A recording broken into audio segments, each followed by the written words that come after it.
And we welcome you in one last time here. Today, the final day of the high school championships at Banco ZK Arena, and we're going to start it off with the 6A girls. It'll be the Fayetteville Bulldogs and the Fort Smith Northside Grizzlies. Justin Acre and Kyle Deckelbaum, glad to be with you for this one. And there is some star power in this ball game. And Kyle, I'm going to start, though, with the coaches. You've got two extremely talented and experienced coaches. They've been on this big stage many, many times before. Ricky Smith and Vic Rim are about as good as they get. You're talking about two programs, by the way, they're about as accomplished as we get in the entire state. Talking about close to 30 state title appearances between them, 16 state championships. This should be a really good one. Absolutely. We got two great ones yesterday, too. Let's go back to how things went down last night in our final session with the 5A girls, and that was Easton McCullough, our MVP. The freshman led them. We're going to get that situation today with Peyton Cottle as well for Fayetteville. And then a wild finish, 6 points in the final 17 seconds by the Benton Panthers, doing the near impossible yesterday in claiming that title over Maumelle. A hard-fought game by Maumelle, but it was just too much Benton down the stretch in a wild, wild finish. Hoping for some good finishes today as well. It is Fayetteville and Northside here in the 6A girls, and then a great matchup with Bryan and Springdale in the 6A boys game in our second game of the day. And then in our afternoon session, we've got Westside against Earl and Marktree against Earl in the boys final. And that's how we're going to wrap things up with some 1A basketball. We're going to get you set for this big-time matchup in 6A. Familiar foes doing it again, and we'll talk about that as we continue on. You're watching the Centennial Bank State Basketball Championships on Arkansas PBS Sports. This broadcast is underwritten, in part by... Since 1937, the electric cooperatives of Arkansas have been providing power to homes, farms, and businesses across our state. The cooperatives are member-owned and work together to serve Arkansans. The electric cooperatives of Arkansas proudly support high school students and athletics in Arkansas, and hope you enjoy watching the state championship games on Arkansas PBS Sports. Better connected together. The electric cooperatives of Arkansas. UAMS is a proud supporter of Arkansas PBS Sports. UAMS Health provides orthopedic and sports medicine care across Arkansas, supporting athletes and teams throughout the state. Find out more at umshealth.com.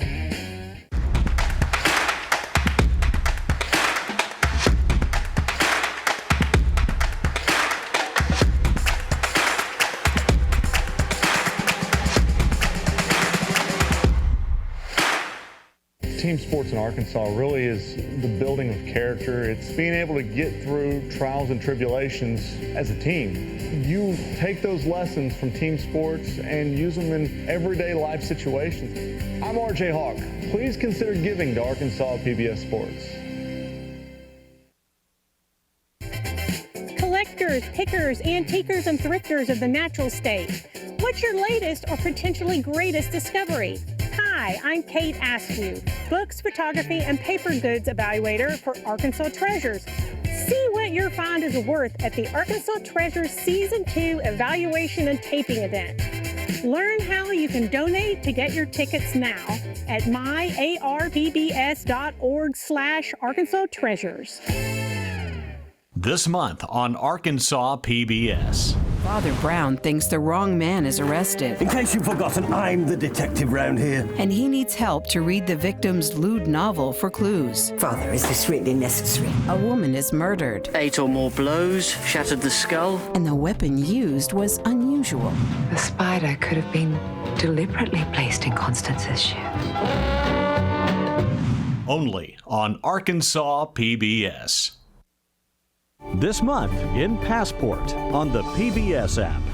All across America, a diverse group of artisans share their unique visions with the world. Do you remember the 20th night of September? Tonight's about Joni. Join an all-star tribute to Joni Mitchell. These and other shows from Arkansas PBS are available with Passport on the PBS app. This month on Arkansas PBS. Whoever the editor of the magazine was mistakenly changed his name from Warhola to Warhol, and he decided to keep Warhol. From bondage to battle. What do you make of him? It changes the game for my family.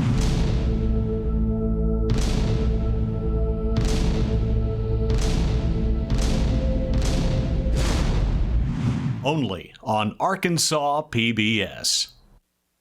This month on Arkansas PBS. Does England's first queen deserve her reputation? Mary was actually quite reasonable and pragmatic. Compared to other rulers of her time, absolutely. When negotiation and compromise fail, and your only course is to destroy your enemy. You're a mother-to-be, and I'm your midwife. The more you tell me, the more I can help you. Only on Arkansas PBS.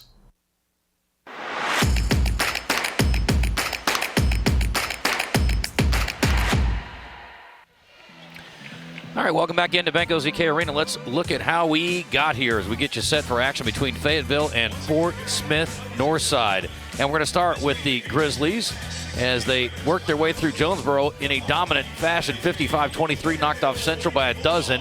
Then a close game against Bentonville, 43-40 to get here to this matchup with their well-known opponents, the Fayetteville Bulldogs. And our player to watch today is going to be Ariana Gooden, Colorado signee.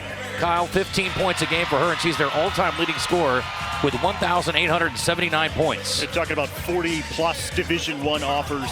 One of a couple twins that's going to start for Northside, and certainly some big keys to the game for them. I think, first of all, they certainly need to lean on her, but Coach Ricky Smith talks about how they are a better team when they've got 2 or 3 people scoring. They also have to lean on the experience. They are the older team, much more senior and junior laden, upperclassmen for these Lady Bears. Now let's take a look at how Fayetteville got here. And the Purple Dogs started off with a dominating win. Again, speaking of easy opening rounds, how about a 69-36 win over Cabot? Then knocked off Conway in a competitive game, 69-62, and beat North Little Rock 69-58. And a freshman shall lead them. But it's going to be Peyton Cottle, their freshman star, who is a key to this game. She had 20 in that semifinal game. And, we talked about this yesterday with Easton McCullough with Farmington. He may be young, but you can certainly star at this sport on this stage. Peyton Cottle, 10-plus major offers. This is a future bright star here in the state.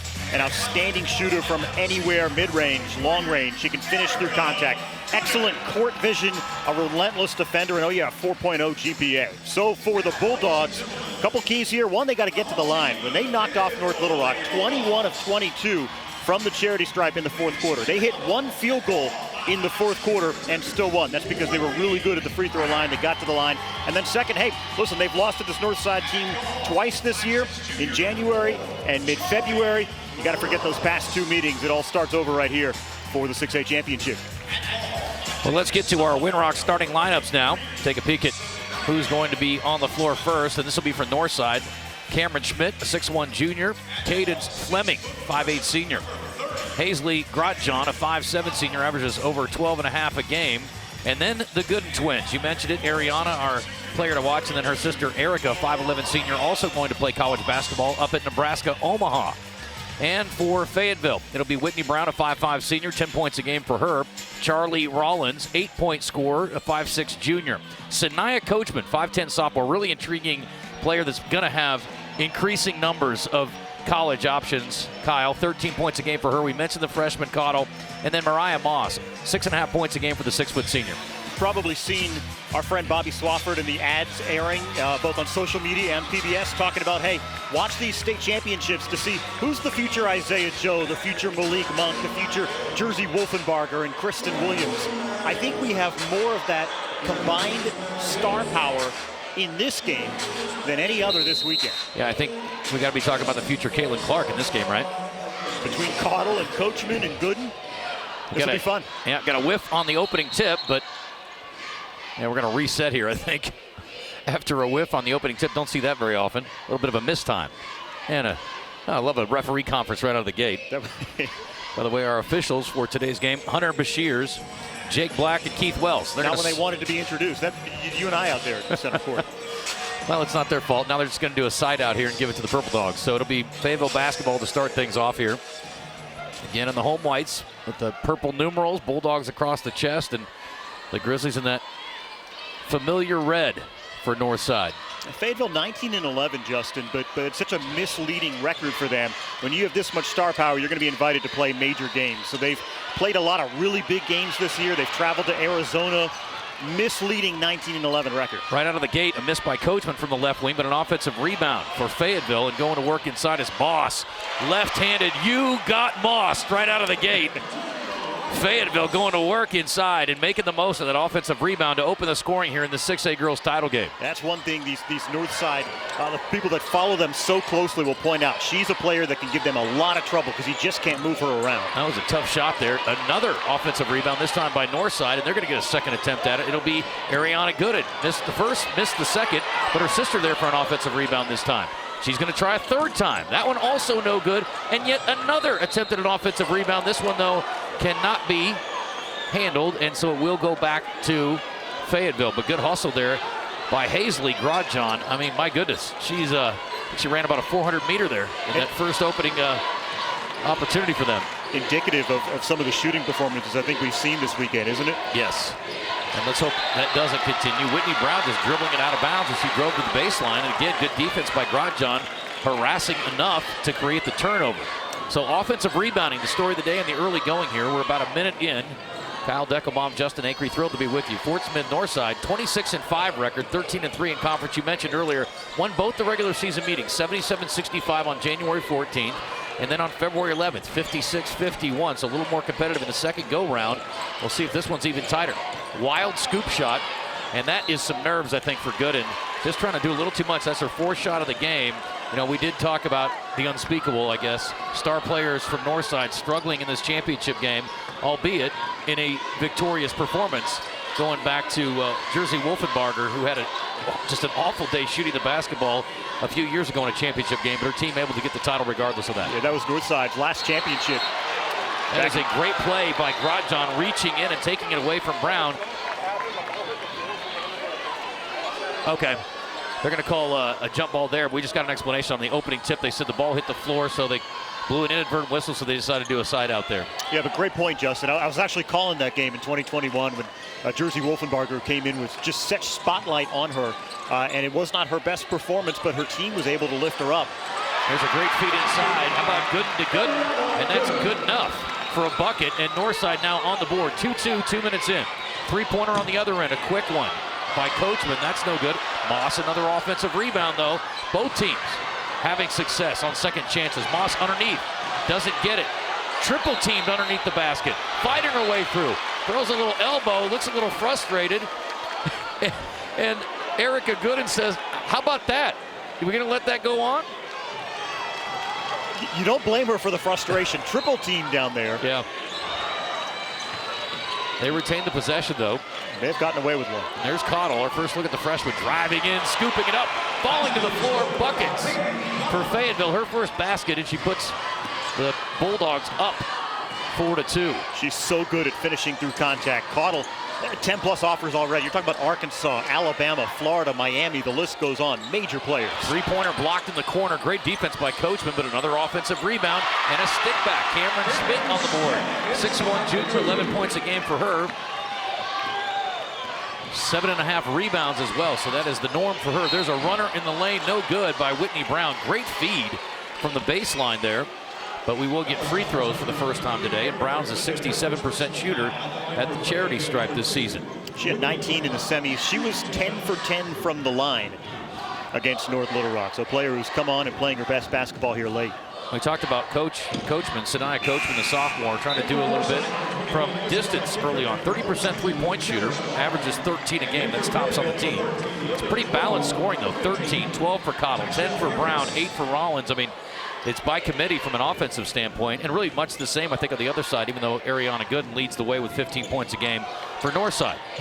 First free throw, nope. Second free throw, nope. Offensive rebound, yes, but then a block shot inside. Cherish Blackman, who just entered the game. 5'11" with those long arms, able to get up there and block that one away, and she will now get an opportunity here on the offensive end for the first time. For the Purple Dogs, Tyshell Harris just checked in, a 5'10" senior, so they will match up with one another. We're going to stick the newbies on one another here. Also, Isabella Kendrick, who's got the ball, dead momentarily, the 5'6" junior into the game. And Lily Crone for Fayetteville. Drive inside, no offensive rebound this time, as Harris clears it away for Fayetteville in a 4-4 ball game. 4.5 minutes to play. Drive inside, Coachman jump stop, ball knocked away. Good play there by Ariana Gooden. saved in, tipped away. Wild exchange here, and it's scooped up by Cherish Blackman, and the Grizzlies will head the other way. Driving inside to kick to the corner. Three-pointer on the way. That is short. What a defensive rebound by Fayetteville. And you could tell Coach said, Tyshell, go in there and get me some rebounds. Back-to-back, she got some defensive rebounds for Fayetteville. So excellent work there by the substitute. Three-pointer, right wing, and there's a shot from distance. Whitney Brown, 34% three-point shooter on the year, puts her team up 3. And we are under 4 minutes, so our dead ball will be our first media timeout of this one.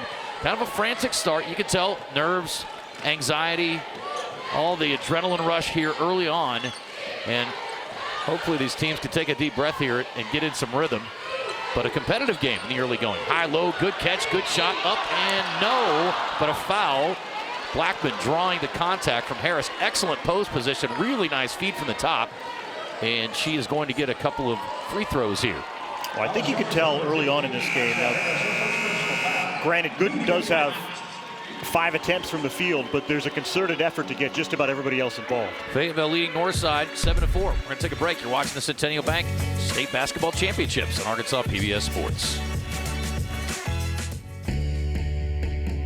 You know, I think sports are really big to a lot of people, and because it's an important part of our fabric in our community. And the one good thing about what I've seen is it's high quality production. You know, you think of the small communities all over Arkansas, it's a big deal that they can turn on the TV or DVR or whatever and know they're going to get a quality product. And so I think it just expands the focus of what PBS is doing. You know, Arkansas PBS is doing a great job, and I think it's part of education. This broadcast is underwritten in part by Centennial Bank supports communities across Arkansas and is a proud supporter of the Arkansas Activities Association and Arkansas PBS Sports, providing financial services since 1999. Member FDIC, more at my100bank.com.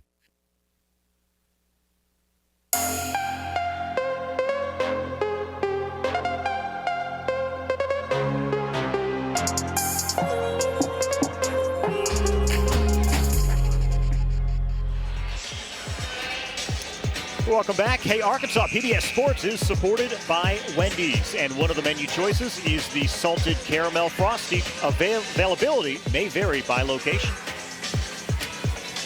Well, it's 7-4, 3:35 left in the first quarter. Fayetteville over Fort Smith Northside. Lady Bears won the first 2 meetings, and the Bulldogs trying to claim their first, but it'll be Northside at the free throw line after that good feed into the post. Drew a foul. Blackman, a 63% free throw shooter, missed the first.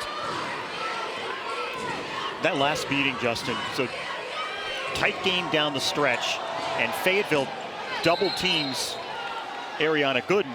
It leaves Hazley Grotjohn open. She spins and scores the go-ahead bucket. Just kind of a sign of, I think, what they really want to do here. 2 Purple Dogs into the lane there, so a mistake by Fayetteville is going to get another free throw attempt for Blackman, who missed both of her first 2. Second one doesn't count. Third one does, and so she does get 1 of the 3 attempts, 1 of the 2 that count, and she gets her team back within a pair. So Fayetteville back on offense here. Cottle can hit that. Cottle will attempt it. She did not get it, though, and Blackman tracks it down for Northside. I was watching her in warmups. I don't think she missed one of those. Maybe she used them all up. That happens sometimes. Kind of like me on the range. Hit it good out there and then get on the course, and I can't make it translate. Schmidt posting up. They're going to try to get it into her. Tough angle. Good defense there by Fayetteville, and going to get a tie-up. Good work by Cottle defensively. Possession arrow going the way of the Lady Bears, so they'll keep the basketball here with 2:58 to go in the first quarter. Moss checking back in, and so is Charlie Rollins. So a couple starters back on the floor for Fayetteville.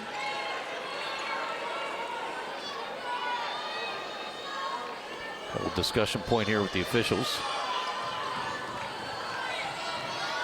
And here we go. It's going to be a baseline inbound for Northside. Grotjohn pull-up jumper in the lane. Rattles out, but an offensive rebound again. And then attempted a pass there by Kendrick, but turns it over, throws it right to Fayetteville. Not sure what she was trying to do there other than gain her balance. And unfortunately for them, the Lady Bears give it back to the Bulldogs. in the corner. Coachman spinning in the lane. Off the glass, no good, but what a brilliant move. She got herself all turned around, and the hair was in tow and following along. There's a wild spinning scoop shot.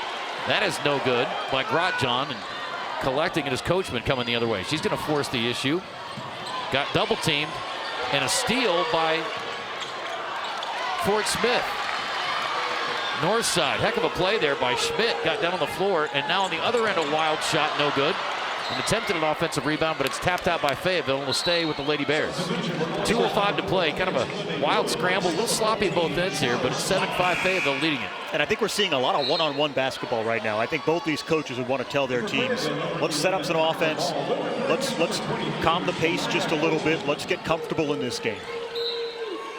Kendrick will trigger for Northside here. Loops it into Schmidt. She got stopped up and had to just throw it out as she sits down on the floor, spinning around. Good defense inside by Fayetteville. Now they're going to work it around the perimeter a little bit here. Grotjohn picks up her dribble. He's good on the baseline. Tough jumper, and they're going to get a foul. Kind of a bailout over there. Not a great decision by Kyra Ball, the 5'8 senior. Fouls on a jump shot there as Ariana Gooden rose up there on the baseline.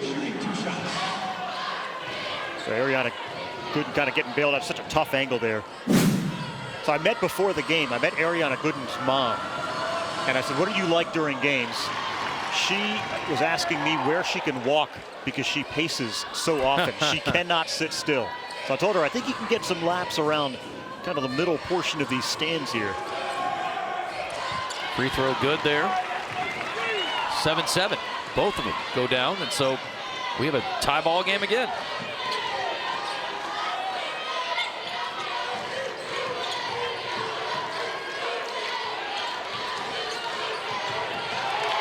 Mariah Moss, pass to the wing, and that's going to be a turnover. Looking for Brown and couldn't make the connection. Moss, you see there, just the kind of player Northside identified who can hit one and then get really hot. She can really hurt you, and she's just so physical and hard to move around. It should be a real problem for Northside in this game, and I think you've seen the physicality that she plays with already. Schmidt, Wakalit down there was trying to spin and go over Cottle, and Cottle was helping the official out, saying, yeah, she traveled, you betcha. Schmidt, again, I think everybody trying to do a little too much right now, Kyle. Yes. Forcing the issue, maybe pressing a little bit. Need to take a deep breath and settle in here. It's taken almost a whole quarter to do it. We're 7 minutes in. Jump stop. Feed inside, knocked away. And it'll go out of bounds off of Northside. So it'll stay with Fayetteville with 22 on the shot clock. Just over a minute to play. 7-7. Well, just two players who have played in this stage before. The twins, Ariana and Erica Gooden. Back in 22 in the championship game. And sometimes you can learn a lot from those tough finishes, and obviously you don't want to feel that pain again. We're going to see that, again coming up here in the 6A boys with Bryant going down last year to Central. Yeah. Drive inside Moss, really nice move, couldn't finish it off. Nearly got her own rebound after it was tipped by Coachman, but it will go out off of Fayetteville and back to Northside. 7 up, under 53 seconds to play, and Ariana Gooden going to walk it up. The 6-foot senior headed to Colorado. All-time leading scorer at this school, 15 points a game this year. An 82% free throw shooter. She needs maybe to get some free throw opportunities. There's a high-low, a little roll reversal, and it goes through the hands of the intended target, Cadence Fleming. So you would have thought maybe the other way around, the senior guard feeding good and inside, but does not work out. We got about a half-second differential, and throughout these championships, Kyle have spoken about it on a number of broadcasts. We have not seen teams take advantage of being able to hold for the last shot. Coachman driving in, fouled, and they will get an inbound. I don't think they're going to call that in the act of shooting. They are. Okay. Well, she nearly got into her shooting motion because she was hit on the way, so they're going to give her a couple of free throws here. Coachman's a 77% free throw shooter, but the bottom line is there's still 20 seconds on the game clock here. And teams have just not taken advantage for the most part in these games. And I realize, again, young players, but we're talking 30-plus games into the season. I'm a little surprised that has not been more of a plan by some of these coaches. And we've seen a number of teams get burned, scoring with 6 or 7 seconds left, and the other team will go down and get a bucket at the buzzer. We've seen some unfortunate mistakes, too. It's not all perhaps, as a result of kind of lack of design. And that'll happen. And you lose your composure on a big stage like this. Bright lights, yeah. It's a tough situation. Everything's on the line. Good, cool free throw there by Coachman. Puts her team up by 1 with 20.9 left. But you're right. It's easy for us to say over here sitting on the sideline and just talking about the game versus actually being in the midst of it and playing. It's a challenge, there's no question. Now Gooden and her teammates will hold for the final shot. Under 10 seconds. Dribbling it out near midcourt. 7 seconds. Ariana Gooden spinning in the lane. Pull-up jumper from 16, no. Offensive rebound, but it's going to be too late to get a shot up. Are they going to call a foul down there? They're going to either get a foul or an out of bounds. Yep, they're going to get a foul. It's going to go against Kyra Ball. That's her second quick foul. She took a hard fall, too, there. Yeah. And I can't tell who is the player down. It's Blackman. Okay. They've got her up now, Cherish Blackman. And she is not feeling good. I think she got popped in the eye. They're going to take a look at her. Put 0.2 of a second on the clock, so it'll be a Lady Bears inbound from underneath their basket with 0.2 of a second. You're going to have to really have a special play drawn up here. It'll be inbounded by Kendrick. They're going to sub Erica Gooden back in as well. She'll go down in the post. Not sure what you can do here. Almost have to get a tip. All in one motion. Perfect. Oh, my goodness. Ariana Gooden caught it, shot it, bucket, and she went down hard after the shot attempt, and she is hurting. And they're going to discuss a foul there as well. She's on her feet. They're going to wave it off. You've got to be kidding me. They're going to wave it off. Oh, my goodness. I think they're going to say it had to be a tip, and we'll get the official to come over here and answer for it. But, boy, you talk about an insult added to injury. Not only does she take the shot and go down hard, but they wipe the shot off. And, again, let's get a look here. I mean, she couldn't have gotten it up there any quicker. It was almost a tap, and definitely the light went off afterwards. But if they're going to say that she caught and shot, and it was all in one motion, I don't know what else she could have done there.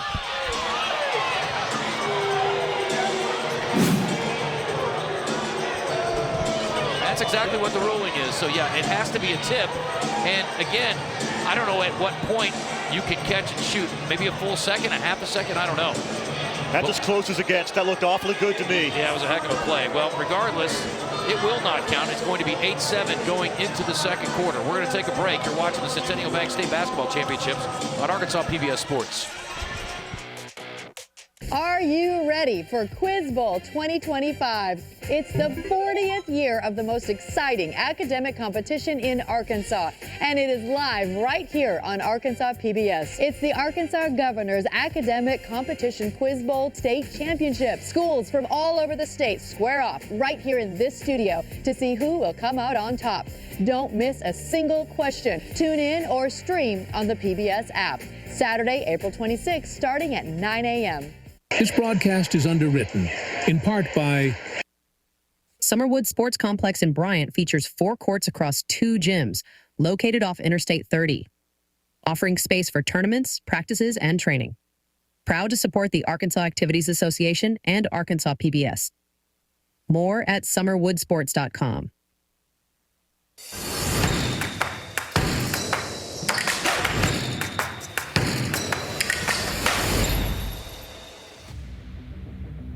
Here, this is the end of the first quarter. Looks awfully good on the tip-in, but the rule is, after talking to the officials there during the break, it's got to be 0.3 or more in order to count. For a catch and shoot, it's got to be a 0.3. It's got to be a straight tip-in. They would have had to throw it up near the rim and just tipped it in. So what the refs are saying essentially is that she caught it and put it up, and there wasn't enough time for that. Cottle drove in. She's got a bucket. She's going to the free throw line. No debate about that one. And Fayetteville extends the lead with that basket, 7:49 to play. So very early moments here in the second quarter, but a wild finish. And look at this beautiful spin move by Cottle. She's so good. Takes the harm by Schmidt and falls to the floor. And she'll get a free throw attempt here as well. Yeah, so good at finishing through contact. But just to finish that point real quickly, Justin, the good news is Ariana Gooden, who was hit the ground hard after that, was walking back to the bench. She's back in the court. She appears to be just fine. Yeah, you got to shake that one off. It's got to be very frustrating, though, because they made a beautiful play there to get a shot attempt up before the buzzer went off. Gooden now posting up inside, going to work. Kick out, short corner jumper, that's good. Nice find by Gooden. Good shot by Kendrick. And back within 2 now, the Lady Bears. First basket of the game for Kendrick, the 5'6" junior. To the elbow, a kick out. Whitney Brown down the lane. Back outside for 3, it's good. Sanaya Coachman, the sophomore, drills it. And Fayetteville extends the lead to 5. That's 4 now for Coachman. Well, Coachman can be a streaky player. 14 in the semis, but 11 of those came in the second half. Pass inside, catch and shoot. Cameron Schmidt finishing it off inside. They've done a great job on the high-low with the lob passes over the defenders. And Schmidt at 6'1", a long offensive player, and they're working it in there beautifully to her, and they've been able to finish around the rim on those. So both teams kind of settling in, it feels like, at this point. Cottle will back it out into the corner, working against Schmidt. Crossover, kicks to Coachman, down to Moss. Baseline jumper up, and a silly foul there. Whitney Brown takes the contact and will go to the free throw line for 2. She's, again, a 67% free throw shooter. You see Coachman there. I think both teams, Justin, have settled in a little bit, to your point, and have started to run a little bit of offense. We're not seeing as much one-on-one and players trying to do a lot. They've settled in here, and Coachman there, just a great eye. And Coach Vic Rimmer has talked about her maturity, her leadership has increased so much from her freshman to sophomore season. That's the thing about this Fayetteville team. Cottle, a freshman, Coachman, a sophomore. So 15-11 after the free throw. One last final thought, final thought, if I might, on the tip-in. The official came over and said, I would have gone to review it if it was allowed. So what they don't allow for is, as a second free throw falls away, end of quarter or end of half reviews. Only end of game reviews. And again, it's all under the National Federation. Arkansas works under the National Federation's rules. We've got a foul on the other end as Gooden got knocked to the floor. Erica Gooden did. But I think that's something they ought to consider looking at. And if you're going to allow review at the end of a game, why not allow it at the end of a quarter and a half too? I don't understand the thinking there. You want to get it right, and it could have been impacted a game earlier with the Lamar game. They had a shot that we thought came after the buzzer that they awarded them the basket, but it was at the end of the half and they couldn't look at it. And there's a foul by Moss out well away from the three-point line, and then she reacts to it. Official doesn't even give her the side eye for that, but she's going to go over and talk to him about it. Second on Moss. Yeah, and that's going to put her on the bench. She's not happy, but again, that's not a play you need to try to make. It's just really unnecessary. You're, 27 feet away from the basket. Just not really a necessary play. Three-pointer on the way. And a little bit long for Grodjon. Follow up inside, and Cameron Smith starting to settle in. The junior having some success inside and gets her team back within 2. 6 points now for Schmidt. She's 6'1". She's the tallest player in this game, and she looks it out there. She looks like it's only an inch taller, for example, than Mariah Moss. Yep. But she looks like she's got 4 or 5 inches on her. Yep, she's long. And you see her next to Cottle. They're about the same size, but she's got a little more strength, it seems like, as an upperclassman. There's a three-pointer up and good. So Fayetteville continuing to knock shots down as we getting further into this game. Whitney Brown, good from outside on that one. 18-13. High-low again. Good anticipation defensively, though, by the Bulldogs. Knocked it away. And we're heading the other way. Cottle, scoop shot, no. But she'll head to the line for a pair with 5:20 left in the second quarter. And Fayetteville already up by 5. You expect Cottle to finish that, don't you? Here's a look at that Whitney Brown three. The senior knocking it down from deep. 19 in the semis, 10 of 10 from the free throw line. She's headed to Hutchinson Community College. One thing about this Fayetteville team, Justin, I mean, in terms of finding their way, I mean, they lost to Conway and North Little Rock during the regular season by 9, and then they beat those teams in the state quarters and semis. So you talk about the ability to kind of respond and learn from past mistakes, and I think they might have leaned into that facing a Northside team that they've lost to twice this season. Well, they say it's hard to beat a team 3 times in a season. There's no doubt about that. Always been a cliche that I never loved, but true nonetheless. Well, I mean, and we saw it last year, like we said. We talked about the Bryant Central situation. Central goes down to Bryant twice, and then they come to the finals, and it's a different situation. It's also about how well are you playing right now. Yep. Great feed inside, good find by Grotjon, and a good finish inside. Schmidt continues to find her way in the post. 8 now for the junior. Also in the game now, she's got the ball. It's Charis Terry, 5'5" senior, gives it away. Fayetteville well pretty deep in the bench in an intensely played game. Up and under, wild shot, air ball, and a foul called. And to the line, Tyshell Harris will go, who came in and had instant impact, rebounding for the Lady Bulldogs, and she'll have a couple of free throws here for Fayetteville in a 20-15 ball game. I think she saw that last the 2 possessions ago. Might as well just try to do continuation and get the call and get to the line. First free throw's good. Foul was on Charis Blackman. That's her first. Northside's got 4 fouls here in the second quarter, 2 on Fayetteville. So Fayetteville will be shooting free throws the rest of the way on any Lady Bear fouls. And it will be Ariana Gooden bringing it up. It's been a physical game. Yes. Seen a number of players going to the floor, either knocked to the floor or chasing loose balls. It's an all-out effort. It's a championship game. That's what you'd expect. Gooden, pull-up jumper, got it. That was pure. She's feeling that one. Pumps her fist. And, you know, that had to feel good to see that go down. So smooth there. I mean, that's the look of a player who, you know, has major offers. Another 3 on the other end, missed by Brown. And an offensive or defensive rebound and a foul. I believe this will be against Tyshell Harris. So she's got 2 now. And the foul count is evening up. 22-17. Fayetteville with the lead. And Northside with the ball. Northside trying to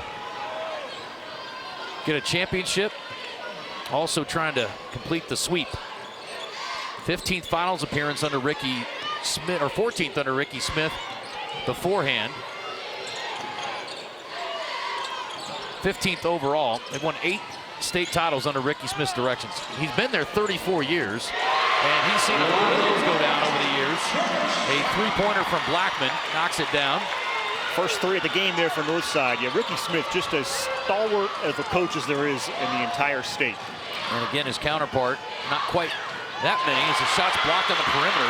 Great job by Blackman. Grotjon, pull up on the other end. No, try to sell a foul. Saved in for a moment, and it will go back to Fayetteville though. Cottle will bring it up the left sideline. Then Grotjon just took it away from her. Going the other way for the layup. What a play by Grotjon, just relentless. What a motor on number 10 for Northside. My goodness. Knocked down too to be able to get up from that. And sometimes those emotions work against you, and you're so frustrated, that's when you commit a foul. Exactly. But that was great play. Yeah, just came up and dribbled it for Cottle. Now a drive inside. Crone shot up, no, but she'll go to the free throw line for a pair. By the way, in all of that mess back and forth, we're tied now at 22. What a save it by Schmidt. Look at that save. And you saw Grotjon on the ground there, gets up, and instead of fouling, those quick hands and a wraparound play too. I think that angle was great to show just how far around she reached in order to get the steal. All right, we got another media timeout. You're watching the Centennial Bank State Basketball Championships on Arkansas PBS Sports. This month in Passport on the PBS app. I'm in my 80s, so I haven't got time to waste. This series is all about the things that really matter to me. I'll visit orchards, vineyards, and farmers markets, where I'll show you how to choose the very best ingredients. I'm so excited to take you on a delicious journey through my native country. These and other shows from Arkansas PBS are available with Passport on the PBS app. This broadcast is underwritten, in part by Everett Buick GMC provides vehicles to Arkansas families and supports local organizations. Community involvement has been part of our story for generations. Proud to support the Arkansas Activities Association and Arkansas PBS Sports. More at everettbgmc.com.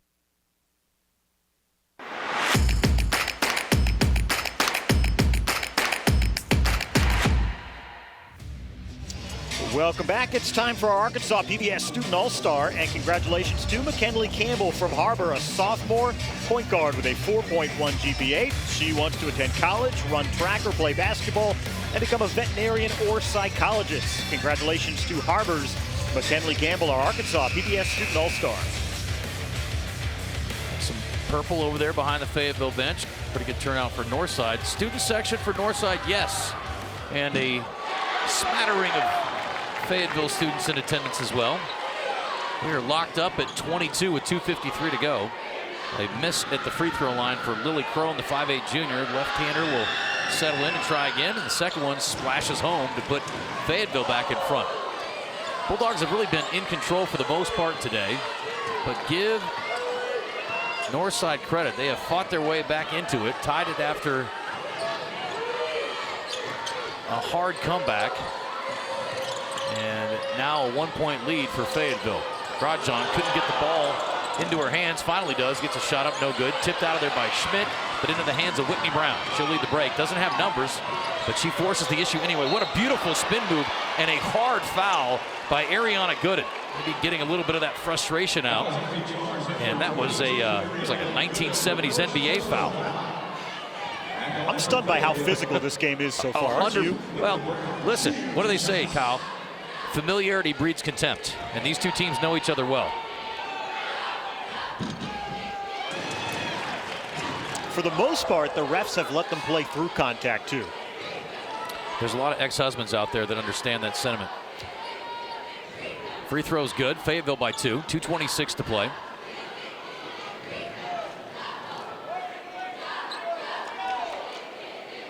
Vic Rimmer imploring his team, asking the official, what are we holding up for? Impatient. Second free throw's good. So Fayetteville opens up a 3-point lead, 2:25 to go. How much do you love a coach in a full suit, by the way? Not as much as you do, but I do like it. Three-pointer from the right wing. That is short, tipped out, and it'll be Charlie Rollins coming up with it. Gives it back to the point guard, Brown.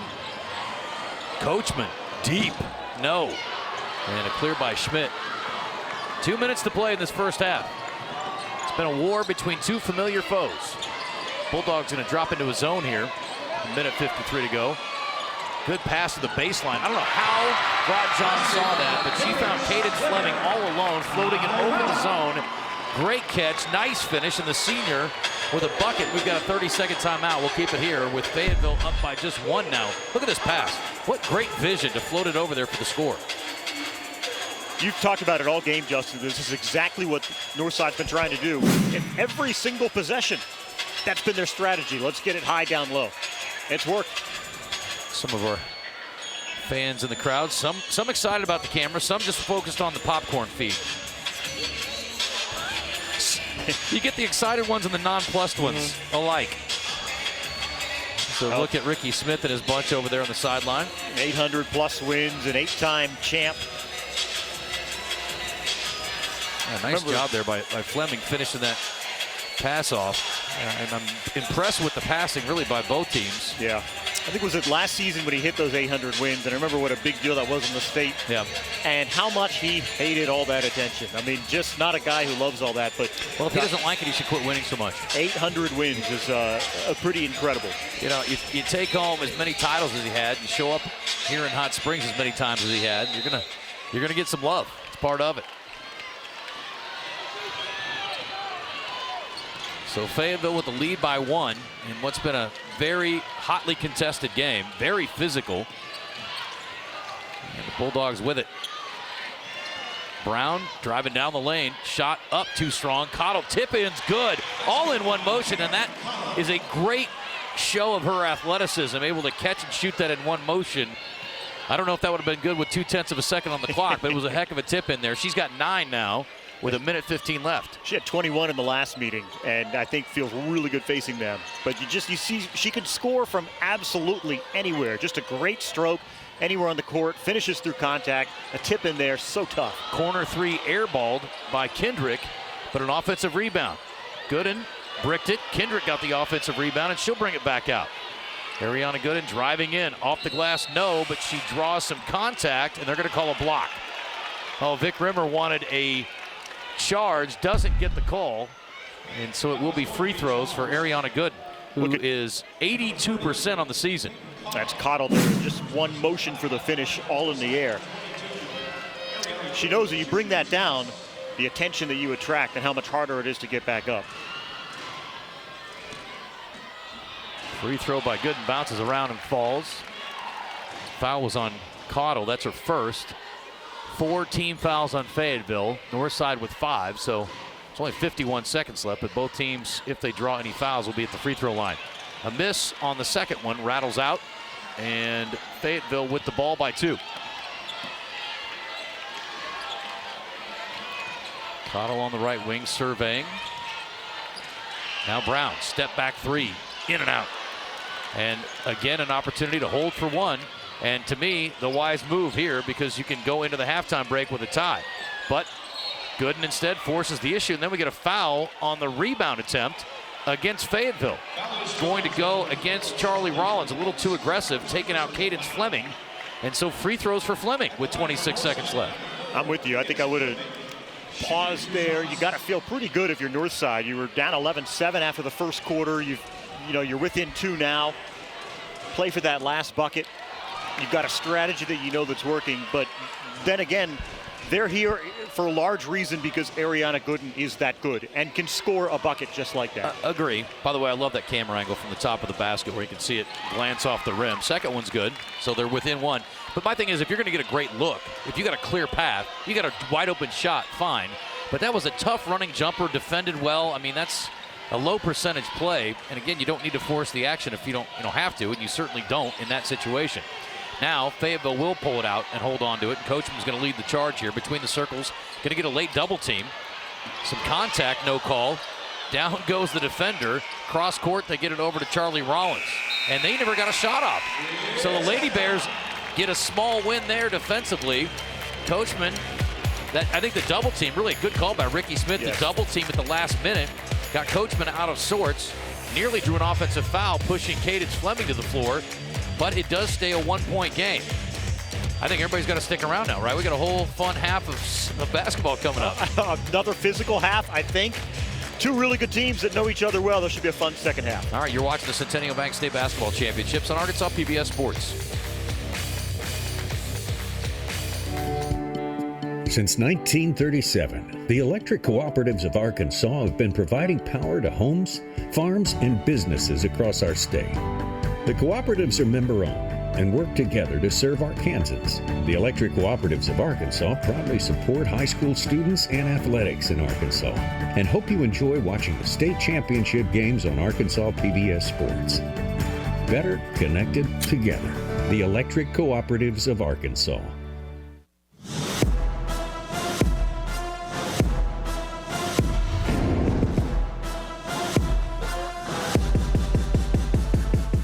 Hey everybody, Steve Sullivan here along with Christina Munoz. It's halftime at Bank OZK Arena in Hot Springs, but don't go anywhere because we've got a lot in store for you. In the early 1990s, a remarkable chapter in Arkansas basketball history was about to unfold at Arkansas Tech University. Under the leadership of Coach Joe Foley, the Golden Suns weren't just chasing victories, they were building a program that would inspire generations. This is the story of back-to-back national championships that did more than fill trophy cases. It created a legacy of excellence that continues to shape Arkansas basketball today. We had great team chemistry. He was a great coach, and we won back-to-back national championships. They were really successful before we got there. Jim Yeager, I think, pretty well started the program, and Jim Dickerson took over after him. So it was a very successful program when I got to take over. There was an assumption, a false assumption, that women couldn't do what the men were doing. Their first experience at playing full-court basketball was when they came to college. But when Coach Foley came, he really put the misconception aside. Especially this team wanted to do something nobody thought they could do, and nobody expected them to do except themselves. When it came to recruiting, he was very honest, frank about what his expectations were going to be. You know, everybody wants to win, but not everybody wants to prepare to win. And this team understood the preparation, how hard it was. He was very detail-oriented in his motion offense. We would rep the same drills over and over and over. When you believe in something, you got to really give yourself to it. And those kids were disciplined to get better each day. As a coach, I had to get better each day. And it all kind of accumulated at the end, and they ended up being an unbelievable basketball team. Things just kind of flowed kind of easily that year. And I kind of sat there after it was over when the final horn sounded. We won by 15 or 16. And I thought, is this all there is to it? Because I mean, we just blew everybody out. They were tenacious, aggressive, and they were mentally challenging to play against. And by the end of the game, they had won the game not only physically, but mentally. The practices were actually tougher than the games. That's what separated us from a lot of teams is the preparation. We just screened, read screens, passed, cut. That's just the motion offense. We had a target on our back. We were all returning, and we knew that. So it was way more difficult. He did not call a timeout. He told us he trusted us. Hey, you know how to play basketball, just go make a play. We've worked on this. The defense kind of spread because they knew that she was going to deliver the ball to one of those. And all of a sudden she sees, okay, she's got great awareness. So she sees, well, they're all covered, and she drove by. They made a great pass, and there was nobody guarding me. It was kind of lucky. It wasn't like it was a tough shot. And laid in a layup as the shot clock went off, and we went up by 1. I was just blessed to be able to make it.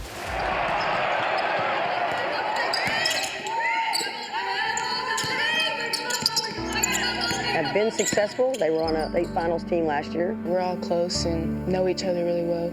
It's just a good bond, and I think it helps us during the game sometimes. She's very strict sometimes, but that just makes us better. With our team last year, we got to a very high position, where nobody else was. Instead of hammering them to do something, you've got to encourage them to believe in themselves. Gets her point across. I like the way she coaches because she knows what's best for us. And I learned why he did what he did. He pushed us to be the best we could be, to get outside of our own comfort zone. If you set your expectations high, you're going to get up there pretty good. Winning is not the ultimate. That it wasn't about the X's and O's, it was about the people. You know, we don't just teach them basketball, we teach them life skills. I just want them to be good people. These kids need to know all the time that I love them, that I'll do anything for them. But once we cross those lines, there's going to be a high expectation and a high standard that I'm going to expect them to play, and I'm going to be on them. But when I walk off the court, I'm going to hug them, tell them I love them, and we're going to move on to the next day. Putting the pieces together each year, trying to figure out the best way for that team to play, the best way to help those kids become a great team. That's the joy. Winning's great, but ultimately the relationships you have with these kids when they go off.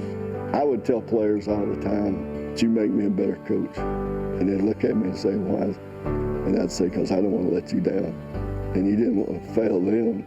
And when you had great players that gave you everything, you can't quit on them. You got to go. You got to figure it out.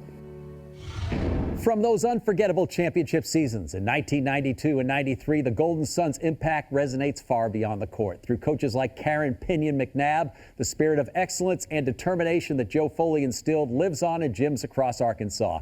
Here at Arkansas PBS, we celebrate these champions who showed us that true greatness isn't just about winning titles, but passing the torch to future generations.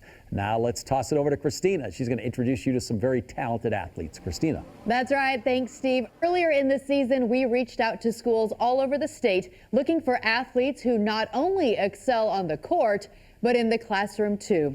Here's the Arkansas PBS Student All-Stars class of 2025.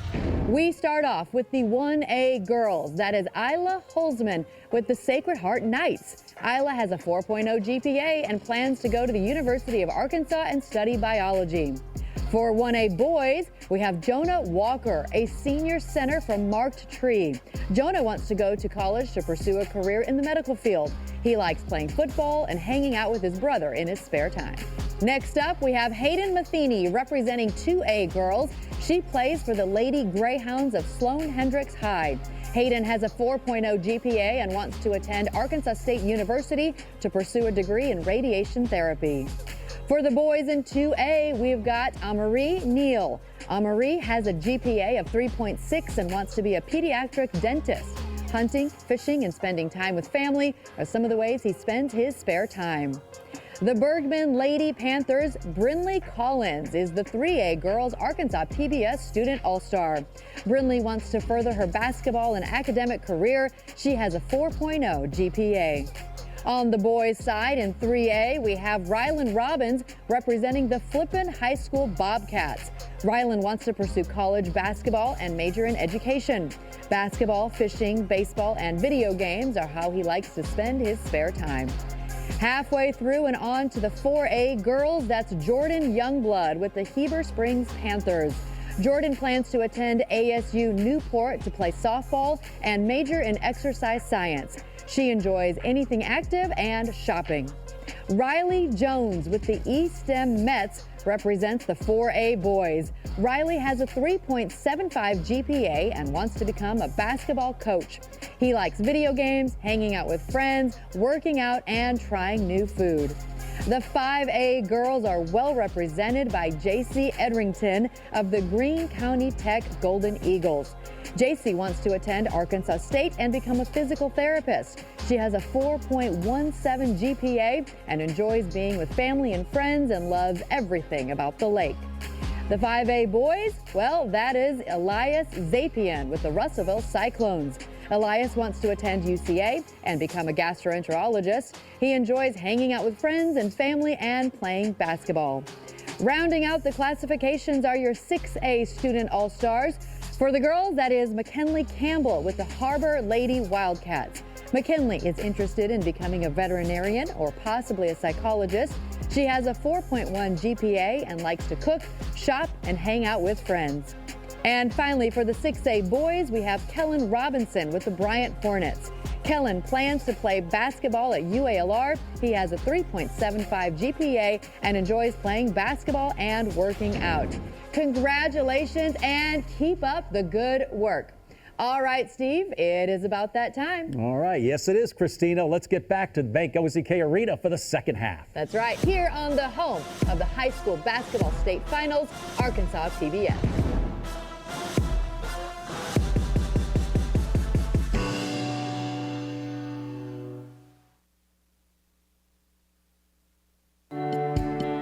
Since 1937, the electric cooperatives of Arkansas have been providing power to homes, farms, and businesses across our state. The cooperatives are member-owned and work together to serve Arkansans. The electric cooperatives of Arkansas proudly support high school students and athletics in Arkansas and hope you enjoy watching the state championship games on Arkansas PBS Sports. Better connected together. The electric cooperatives of Arkansas.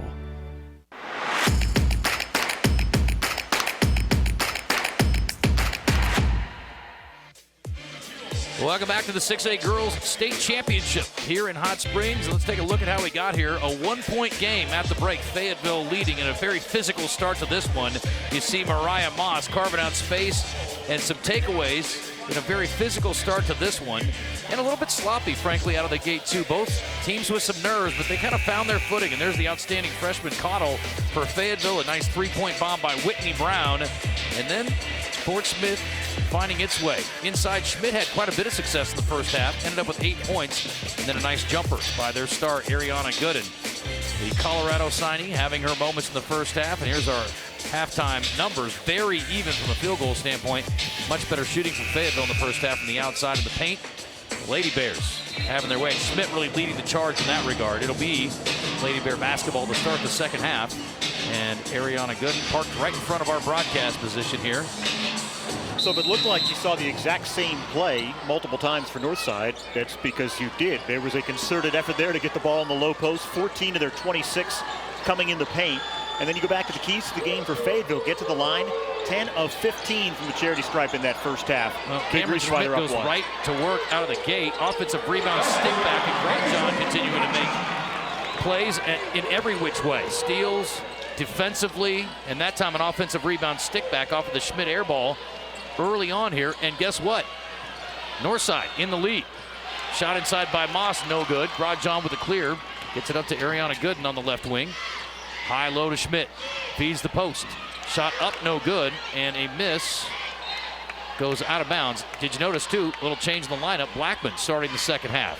And she got a great look right there off the nice feed by Gooden, but could not make it pay. Yeah, she had 4 points, 1 for 2 from the field, but some big key plays, I think, in the first half, and that makes a lot of sense. I think they got to get Hazley Grotjean going. Team high 14 in the semis, that scorer's mentality. When they get her going, it can really pay off. Coachman just off on the 3, and another rebound for Blackman. So Ricky Smith's decision to start her in the second half paying off, and then they got a reach-in foul by Whitney Brown. Not sure what she was trying to accomplish in the backcourt there, but ends up with a foul, and we're just over a minute in, and just like that, the Lady Bears have taken the lead. That's the first foul on the senior Whitney Brown. Ariana Gooden to the left wing. Working against the super soft. Sanaya Coachman. Hard left-hand dribble to the baseline. Stepping through. Grotjean going to work. Straightaway kick. 3 on the way. Bucket!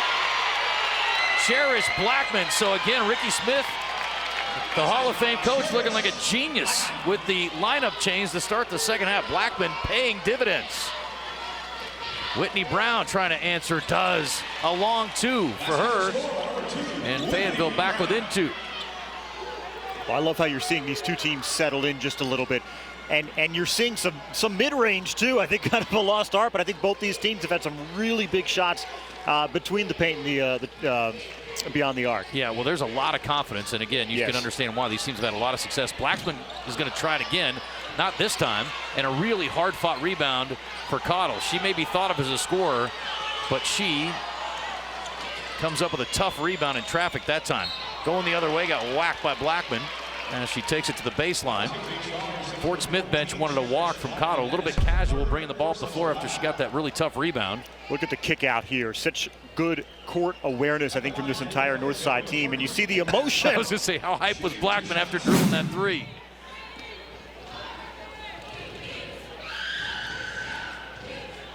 Free throw for Cottle is absolutely dead solid perfect. Again, 80% on the year. She had 20 in the semis against North Little Rock in that 11-point victory. Brown, also a good game. Whitney Brown had 19, 10 from the free throw line. Cottle making some hay there now, and her second one's good as well. So Fayetteville, just like that, ties it up again. Fayetteville gets ahead, Northside catches up. Northside gets ahead, Fayetteville catches up. A great battle here in the 6A girls title. And 11 now for Cottle, by the way. Yeah, sorry, Justin. Neither side by more than 3 or 4 points in this one. Schmidt on the drive, nope. Now, largest lead in the first half. Fayetteville was up 7 at one point. There's the drive.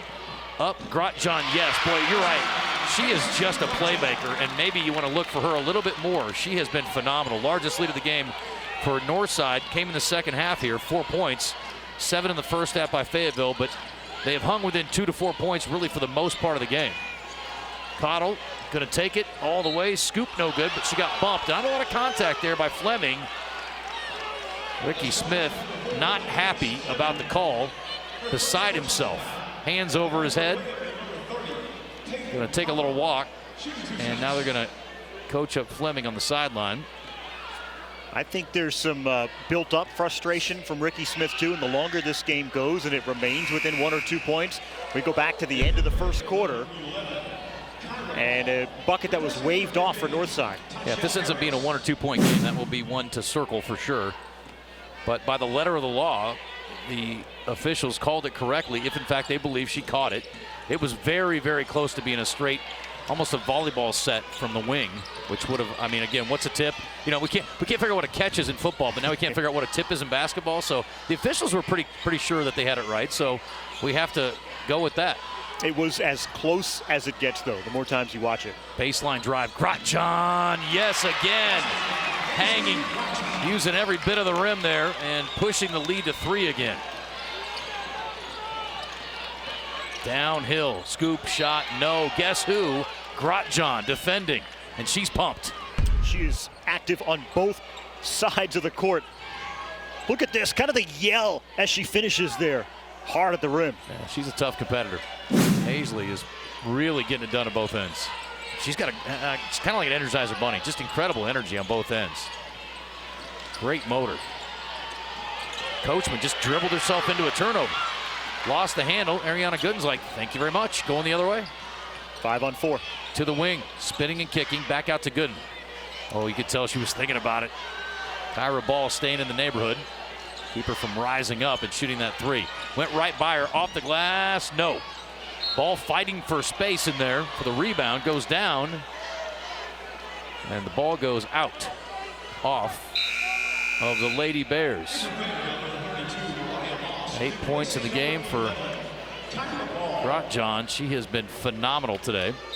Going to get a sub for the Bulldogs. Here comes Charlie Rollins again. Lee Crone will take a seat. 35-32, coming up on the halfway point of this third quarter. Northside in the lead. Fayetteville with the ball. Inside Moss, calling for it, wants it, shoots it. Can't get it to go, tipped it out. Kick to the wing, three on the way. Brown, no, but Moss will outrun everybody to the corner for the offensive rebound again. Guarded closely by Schmidt, nowhere to go with it. And we're gonna get a timeout for Fayetteville with 3:46 to go, and that'll be the media timeout as well. We'll take it with them. Media timeout.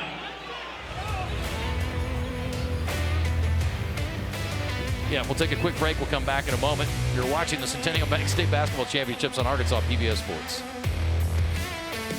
This month on Arkansas PBS. Father Brown thinks the wrong man is arrested. In case you've forgotten, I'm the detective round here. And he needs help to read the victim's lewd novel for clues. Father, is this really necessary? A woman is murdered. 8 or more blows, shattered the skull. And the weapon used was unusual. The spider could have been deliberately placed in Constance's shoe. Only on Arkansas PBS. This broadcast is underwritten in part by... For over 70 years, Farm Bureau Insurance has offered coverage for automobiles, homes, farms, and lives across Arkansas. Proud to support the Arkansas Activities Association.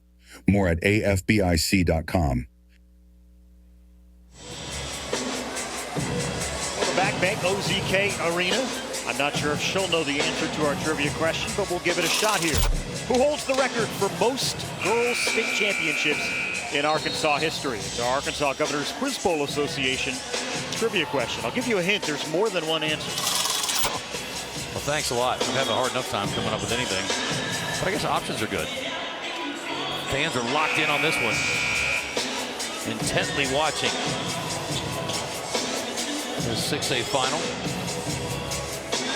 So far, perimeter shooting. Really, neither team doing very well. Northside 2 of 9, 22%. Fayetteville 3 of 12, 25%. We've talked about Northside feeding off of Grotjohn. I think Fayetteville can feed off of Moss. I think she plays with the emotion that they can kind of feed off of. Nice handoff there. Got a drive in for Sanaya Coachman. And so a little two-man game there in the bucket for the sophomore to get Fayetteville within one. Good play out of the timeout for Fayetteville. She's got 6 now, Coachman does. And an easy assist for Moss. Grotjohn spinning between defenders to the baseline. Great find to Schmidt, not good. How good is Grotjohn? Hazley having herself a championship game. That was a brilliant maneuver to get her team back up by 3. That was such good court awareness, such a good eye on that. And then just nodded as if it were nothing. And Schmidt knows what to do with it around the basket. Coachman fouled inside. It's going to be a reaching on Schmidt, I believe. Let's look at this one more time, Justin. Look at the spin around. That is ridiculous. All in one motion. Incredible. Now you see me, now you don't, and you don't see the ball either because it's already gone through the basket. Free throw, nope, by Coachman. You think about defending that, and you see her eyes dart left. Well, what are you going to do? Where are you going to put your hand? Because you go that way, she'll just continue her motion.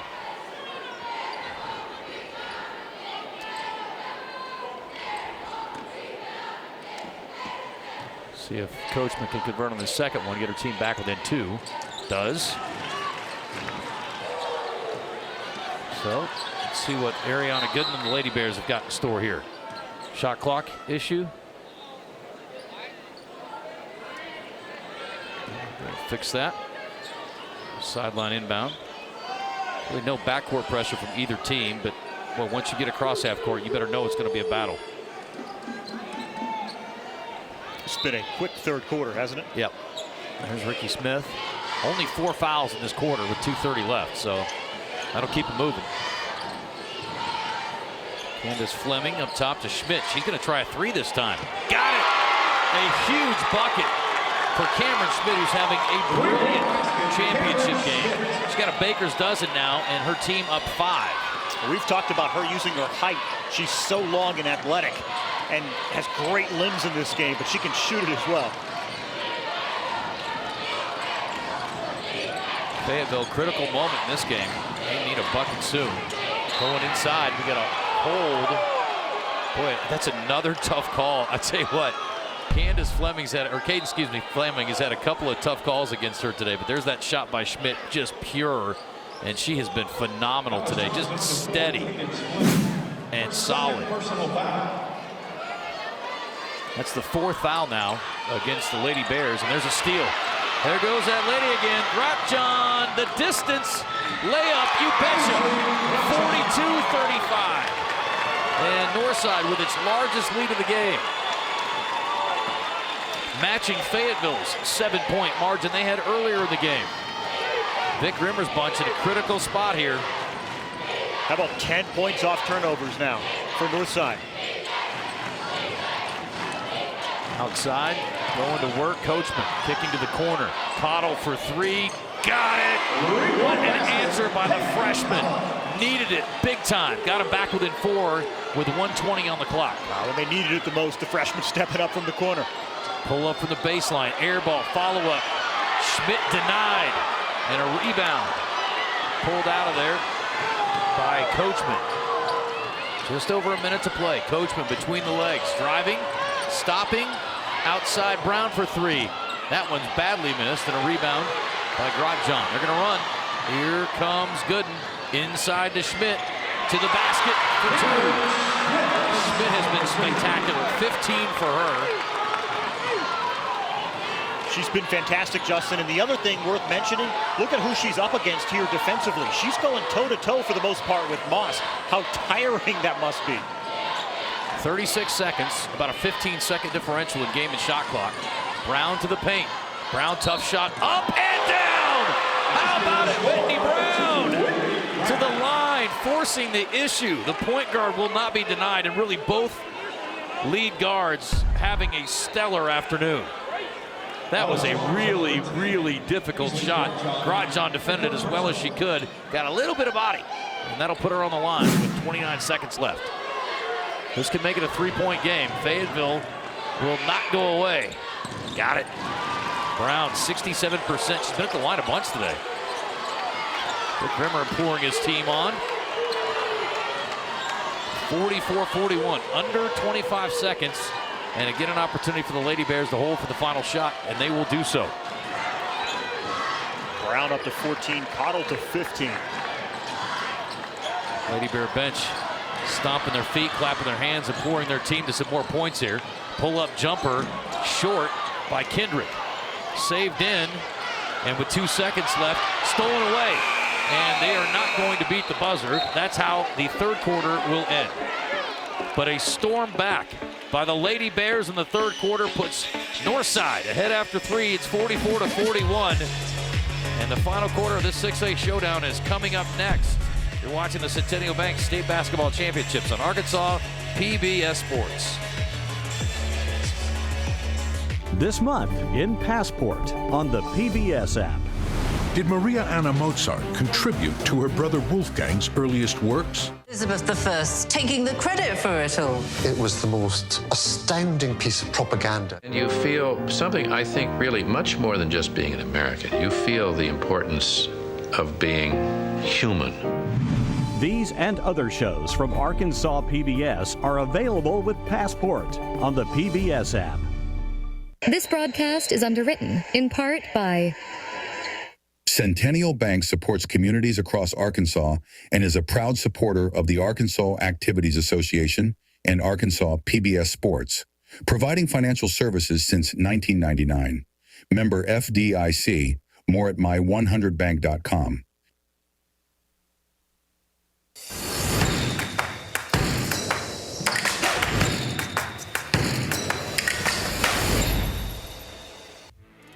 Getting set for what should be a really fun fourth quarter. Let's answer our Arkansas Governors Quiz Bowl Association trivia question. Who holds the record for most girls' state championships in Arkansas history?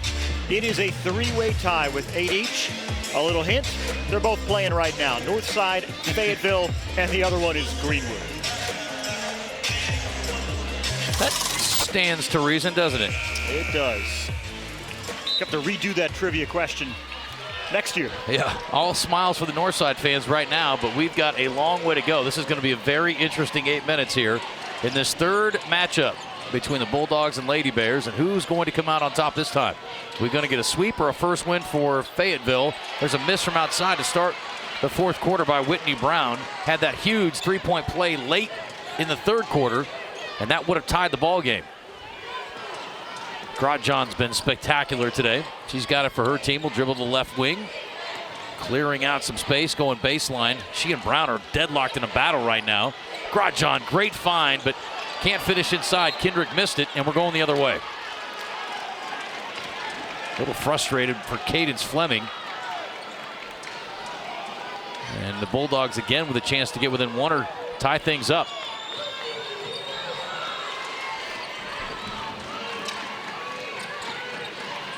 Only one player with 3 fouls, Justin. It's Grotjohn.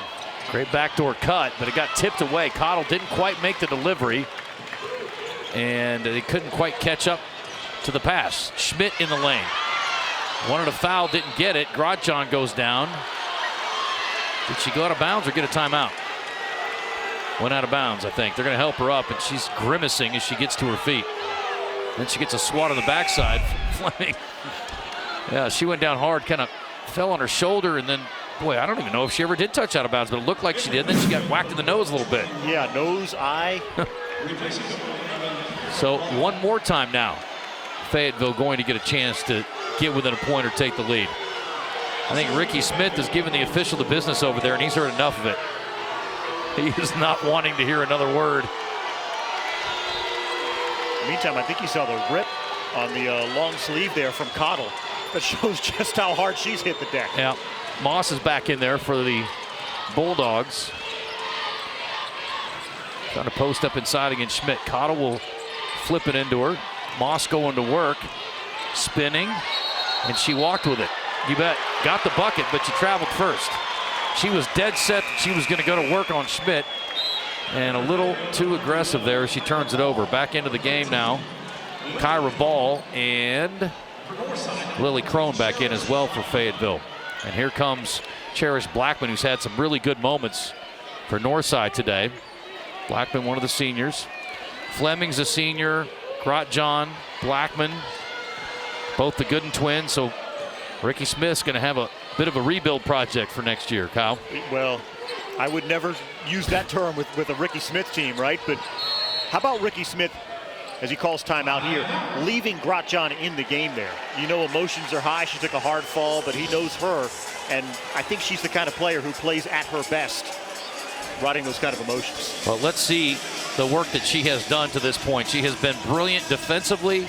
She's been fantastic passing and scoring in traffic, that time on the baseline. There's another one hanging in the air against a good defensive play by Brown. And this brilliant spinning delivery to Schmidt for the finish. How about a little steal and run out? She's got the whole package. Flips it up and in for the bucket. And we didn't even see the steal that she had, the little pick six when she snuck up behind Cottle. She has been phenomenal today. I think those are the two plays of the game. The one you just mentioned where she snuck up behind Cottle, took it away because it was a full wraparound and then to score. And the other play is that spin move underneath. That was so pretty. Yeah, absolutely spectacular. Student section for Northside. Mick loving it. I see the t-shirt. Very nice. And there she is, the warrior. Grimacing, huh? Yeah, wiping that nose. She took a shot in the schnoz. Kyle, it hurts. But she's going to fight through it. She's going to Northeastern Oklahoma A&M. Got a few collegiate-bound players in this game. Mentioned Ariana headed to Colorado, her sister to Nebraska Omaha. And there's definitely some collegiate talent on the other side as well. And we'll see what Coachman and Cottle become as players and where they end up heading. Certainly wouldn't be surprised to see them get high Division I offers. There's Gooden drawing a foul on the floor. before the shot. Nope, they're going to count it. Wow. An NBA-like continuation. And Ariana Gooden going to go to the free throw line for a chance at a three-point play with her team leading by 5. She has 9. Wow, I'm a little surprised. Vic Rimmer is furious at that call, still barking at the official. And all the official could say is, yeah, bucket. There you go, three-point play. That was a huge swing right there, Kyle, because if that's on the floor, it's just a foul and a side out. Instead, it's a three-point play. Really big turn of events right there. Well, Fort Smith got a bad break at the end of the first quarter. They got a huge break right there. Ball knocked away. Nice steal from behind, and Schmidt with the ready hands to steal it away. And now an opportunity for Northside to really sink their teeth into this situation. Driving to the baseline. Whipping a pass to Schmidt. Going up against Cottle. Stepping in and spinning. Underneath. Shot good. Boy, what a great job by Schmidt. Patient, spinning, working around, and got Cottle on the high side where she could sneak down low and get the kiss off the glass. And we're going to get a timeout on the other end. Vic Rimmer wants to talk it over, but that was a brilliant play by Schmidt. Just working around and getting the defender out of position and able to get the score. And look how pumped she is after that one. She's been fantastic. She's been awesome, man. Patient is the perfect word to use for that, Justin. And then you saw Vic Rimmer out there, who, by the way, was pumping his fist. And I love to see him, the veteran coach, midway on the court. As you see Vic Rimmer call the timeout, he was still talking to the officials. They're still not happy. So here you're Fayetteville, you're down 8 with 5.5 to play. You were just in a similar situation. Your team clawed back, and I think you have a lot of confidence in them to do so. But you got to force some turnovers here. You got to get some key stops. And they've had a tough time stopping that high-low screen. They've had a tough time defending the low post. You have to get some turnovers here as time kind of winds out on you. Yeah, Schmidt, by the way, 17 points now, a game high. She's 8 of 12. Made her only 3-point attempt. She's got 5 rebounds, 2 assists in 26 minutes. Points in the paint, Justin, 30-12 in favor of Northside. The most glaring difference when you compare the statistical boxes. Yeah, when you look at 3-point attempts, 10 for Northside, 15 for Fayetteville. Neither team shooting a real high percentage, but Northside is actually a little bit better percentage-wise, 3 of 10 versus the 4 of 15.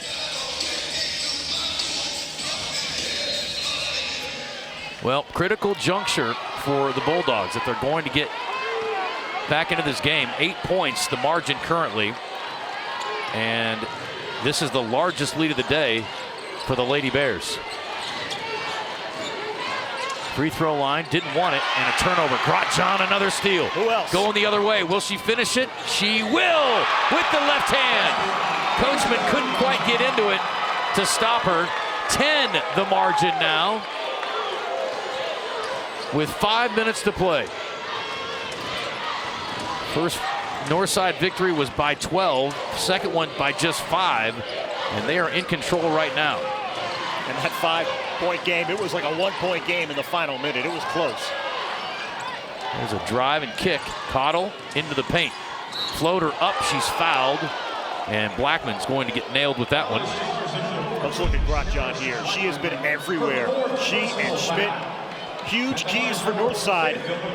And look at the finish here at the other end. How about the flail, too? She just throws her body up in the air and flailing out and turns into a turnover. I love it. She's like, I got to get big here. Grotjohn's 5'7", and she used every bit of that fingertip reach to knock that one away. So if you're Fayetteville here, this is your other best friend. He's getting to the line and scoring with the clock stopped. 16 of 23 now from the line. It's a key that we talked about at the top of the broadcast, and it's been a huge help for them. 17 to 24 now from the charity stripe. They got to keep getting back there. Well, Cottle now ties for a game high 17 with Schmidt from Northside. Got to be really good defensively here. You need a string of stops here. You got to find something on the offensive end. 8 points the margin. We have not seen either team try to use the clock at any point in this game. Fleming with a catch. Yep, Kendrick back out. Grotjohn going to work. Hard left-hand dribble all the way in, swatted out of there. Great defensive play by Kyra Ball, and it'll stay Fort Smith ball. No foul called. Grotjohn again gingerly getting up. 3 seconds on the shot clock. Lost her shoe in the process. You talk about needing an ice pack. Yeah, it's going to be a very restful ride back to Fort Smith, I think, for Grotjon. Pulls the trigger at the buzzer, and there's an air ball, so a shot clock violation. Grotjon still trying to put herself back together. Maybe wasn't thinking quite clearly about the 3 seconds on the shot clock, but I'm not sure I would have gone to her. That's like giving it to a running back who's got 35 carries and breathing hard. Maybe you want to give her a second, go somewhere else with it for a minute. I think they probably know this is when she's at her best, right? Well, I've been talking about what an Energizer Bunny she is and how she doesn't really have an off switch. We'll see if that continues here. Cotto dribbled herself into a turnover. Great play by Schmidt. Here comes Gooden, right down the floor. Attacking, jumper, no. Rebound, yes, and a foul drawn by Coachman. Got whacked by Gooden. I mean, I'm watching Grotjon, and she is just a monster. And she is just worn out, you can tell. But she's going to keep fighting until the finish. 51-43, that's the second team foul on Fort Smith, second on Gooden as well. Timeout on the floor. You're watching the Centennial Bank Basketball Championships on Arkansas PBS Sports. This broadcast is underwritten, in part by... Summerwood Sports Complex in Bryant features 4 courts across 2 gyms, located off Interstate 30, offering space for tournaments, practices, and training. Proud to support the Arkansas Activities Association and Arkansas PBS. More at summerwoodsports.com. This month on Arkansas PBS. Her fame makes everything more complicated. Bears that get close to people lose their normal fear response. How can we travel back in time? Is there a time machine? Yes, it's ancient DNA. Imagine carbon stored in nature on an incredible scale. Only on Arkansas PBS.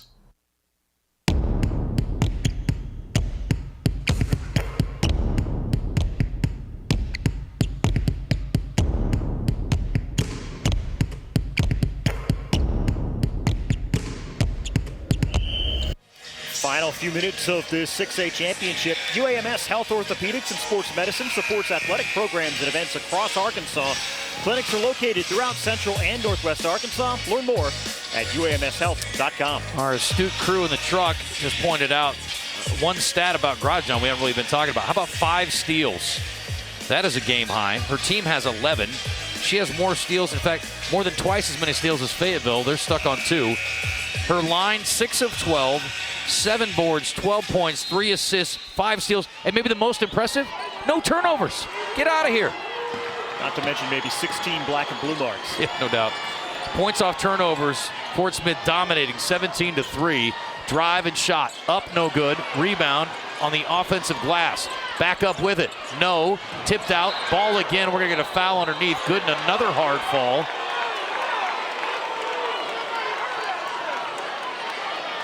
And that will be against Coachman, I believe. So repeated attempts, but unfortunately for Fayetteville, no payoff. Now we're going to get some Fayetteville pressure in the backcourt. They got to force the issue. By the way, Northside may win this championship, Justin. Yep. But half their players are going to need crutches to get to the bus. Ariana Gooden selling it, but she seems to be moving around okay. Pushing off against Coachman to create some space. Across the timeline. Forcing the issue. Jumper by Schmidt is in and out. And that's what you want if you're Fayetteville. A quick shot. There's a foul away from the ball. And Fleming pushing to the floor. Lily Crone. 3rd foul on her. 3rd team foul. 3:12 left. It's an 8-point game. I didn't love that shot by Fort Smith. Again, you got that there. It's a good look, but you want to shorten this game up a little bit, I would think. Coachman. Yeah, I would think Ricky Smith would be the same way, considering what their strategy was on their last offensive possession in holding the ball. They need some big shots here to strung together, and they did not need that. They said Coachman had it knocked away. Didn't see that, but it'll stay with Fayetteville. She didn't seem the least bit concerned that that wasn't off of Fort Smith, so I didn't have a great angle. We're obviously at the other end of the floor, so 51-43, Northside leading by 8, under 3 to go. Brown's got to get it in. Got Got it to Cottle in the corner, just in time. Into the paint. Stops and spins. Needs to go somewhere with it. We're going to get a hold on Grosjean holding Brown. Those two have been locked in a battle all day. And that's the 4th foul now. So, hey, watch out, 2:53. Making a bunch of Fayetteville free throws here down the stretch, Kyle. That's exactly right. They need all the help they can get, and that would help them immensely. Moss inside, up and under, bucket good. Beautiful shot there by Moss.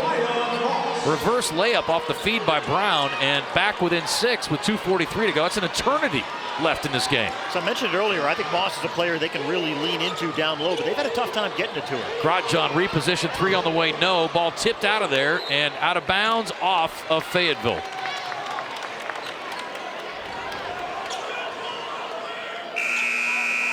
Moss is going to get a breather. Big bucket moments ago. Here comes Kyra Ball again. This will be an inbound for Fort Smith over in front of their bench. Kendrick will trigger it. Gets it into Gooden. Erica Gooden has not played the entire second half. Not sure if she got hurt or they just wanted to go in favor of Blackman, the senior. Handoff. Schmidt with the drive, lost the handle, big steal by Cottle. Cottle up the floor to the right side, forcing the issue all the way in, missed the layup, rebound by Ball. Ball back up with it, got hit, going to the line.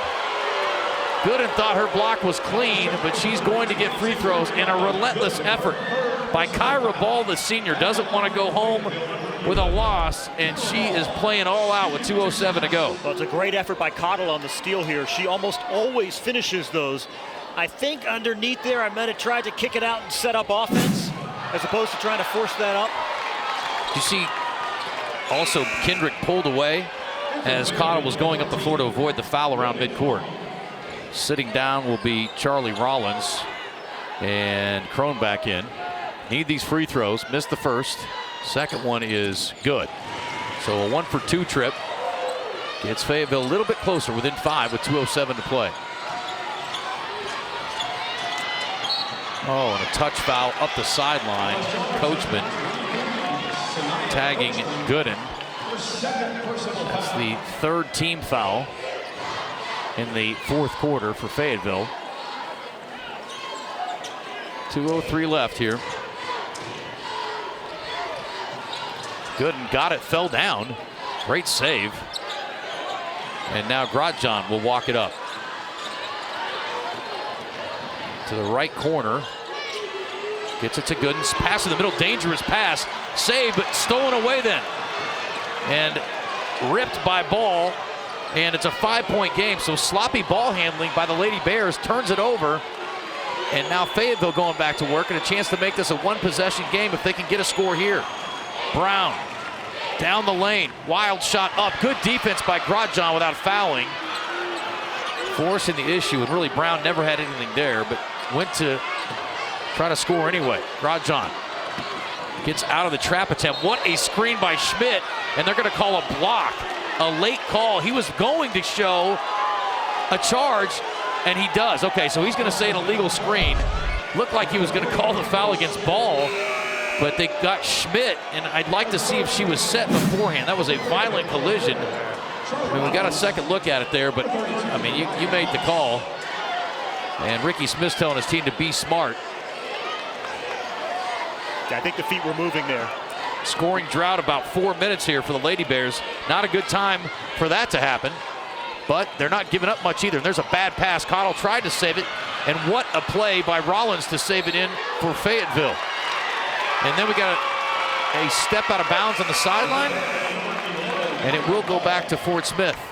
So unforced error that time. You cannot afford that if you're Fayetteville. Yeah, I think generally speaking, the last, say, 2-3 possessions for Fayetteville, you have had some great opportunities. You force Northside into this 4-minute scoring drought, and you're right there but you just haven't been able to get a great look at any of these possessions, whether it's trying to force something up down low or move a little bit too quickly or force back a putback that maybe wasn't the best idea when you could have kicked it out and tried to get a better shot, and you just haven't been able to capitalize when you are right there and you've held Northside down. Well, turnovers the story of the game here. You just saw the graphic a moment ago. 16 turnovers by Fayetteville, only 8 for Northside, and the points off those turnovers, Kyle, the story of the day. 17-4 advantage for the Lady Bears, and they're up by 5. And again, doesn't take a mathematician to realize the difference in the points off turnovers is 13. So that is the storyline. I mean, it's just been poor ball handling, unforced errors, and some mistakes by Fayetteville. It's cost them some possessions. And you look at the field goal attempts, Kyle. I mean, 34 for Fayetteville, 53 for Northside. I mean, it's not even close. Yeah, and you mentioned the points off turnovers. To even hone in on that, 11-1 advantage for Northside in the second half. Now, Fayetteville has shot 26 free throws to the 9 for Northside, but doesn't fully account for the disparity in field goal attempts. Gooden being pressured, gets it to Grotjohn, walking the midcourt line, gets it across to Schmidt. They're going to take their time now. They're going to make the Bulldogs foul, and that is the wise decision here. Until now, then Schmidt inside, missed the layup. And a rebound by Brown. So a blown opportunity inside for Schmidt, who's been spectacular today. 17 points and missed out on 19, and it was a big miss. Ball driving in the lane. Wild shot up, not a good attempt. That was a very low percentage, and then she's going to get an intentional foul on Gooden. Oh no, Fayetteville. Back-to-back mistakes. A very difficult shot, not a very wise one there. And then we get an intentional foul on top of that. Gooden's, you mentioned it, they've taken some rough play there. And yeah, she just straight shoved her in the back. You can't do that. Yeah, sure did. So Ball first lost of all, the composure a little bit. They could afford to play that possession out, and they did. And I think that was just fine. They got lucky that she didn't finish the bucket there, and that is one that she's finished all day. Then at the other end, an intentional foul there, the officials tell us. Then at the other end, Ball had a chance there, but just a tough shot to try to force up. And I just think that's been the story late in the fourth quarter here for Fayetteville. Not getting great looks. I mean, you're not a key offensive weapon for your team either. I'm not sure why she felt it was upon her to go to work all of a sudden in a critical spot. You had to have a basket on that possession. You think maybe you lean on one of your more efficient offensive players, and clutch free throws by Gooden. And now a 7-point game. They're going to get the ball back. 12 now for the senior, and with 29.6 seconds left, Fayetteville's in big trouble. What's amazing too, Northside now approaching 5 minutes without a field goal. They are 0 of their last 6 from the field, but Fayetteville's not been able to capitalize at the other end.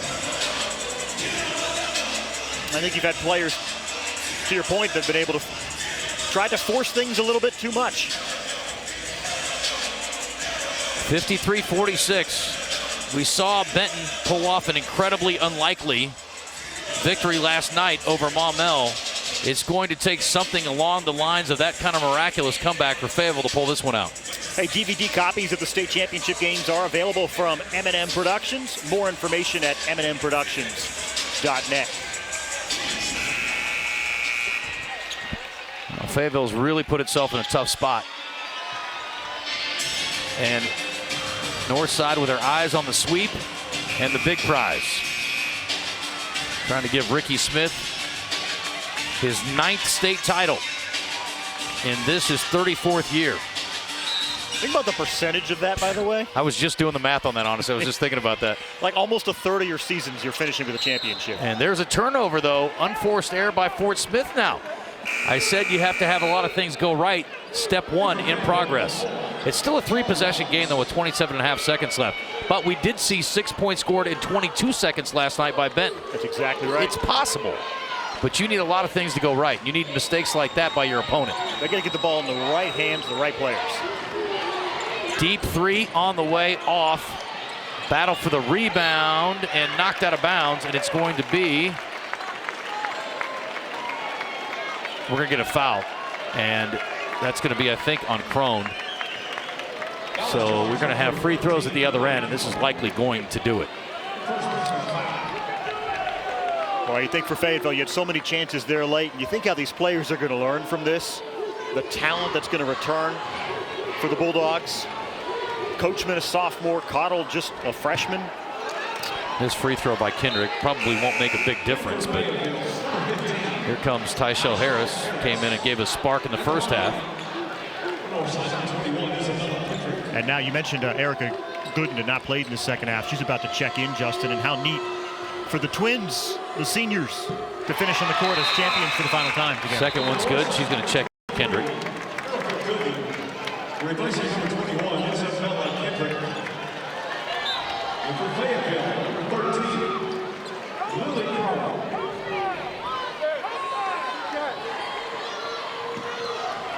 Ricky Smith giving Kendrick a big hug over there. 8 points the difference. Coachman layup, yes, with 15 seconds, and a timeout by Vic Rimmer. Basket is scored by number 23. If only they were all that easy. We keep talking about how Fayetteville couldn't get good shots up. Northside's played pretty good defense in this game too, and I think they deserve a lot of credit for the way they've played against the two stars for Fayetteville, Coachman and Cottle. Well, yeah, again, you talk about the turnovers, a lot of those created by plays, you're right, from Northside. We already mentioned Grotjohn her 5 steals, which is just ridiculous in a championship game. 11 steals total. She's leading the way. Again, she's individually got more than Fayetteville has. And in the paint, just domination by the Lady Bears. Doubling up. Fayetteville 32-16. Kendrick out, Kendrick back in. So both the Goodens, Grotjohn and Schmidt, the stars of this game, the key pieces on the floor, really. Schmidt was brilliant, Grotjohn phenomenal, and Gooden chipping in with enough. Baseline, inbounds to Grotjohn, fouled immediately by Coachman.